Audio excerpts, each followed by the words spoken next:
we did 150 cold calls a week. We landed in Georgia with no job, no income. That's right. And one of the businesses that we had was a free publication in Florida. It was a franchise that I bought into.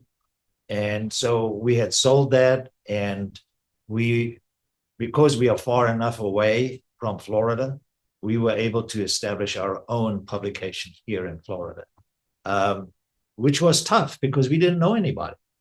And a lot of people did not want to listen or hear what I had to say in my presentation because they didn't know us.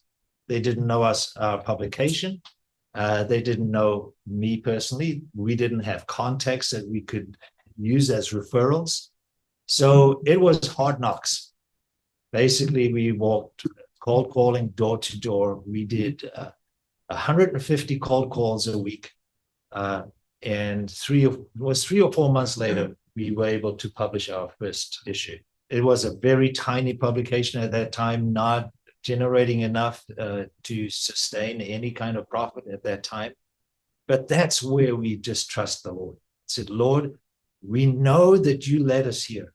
And if this is where we are supposed to be, then we know we are in God's will. And when we are in God's will, then he will provide. And over a period of time, that little publication just grew and grew and grew. And now we have 2 businesses, and God's blessing us.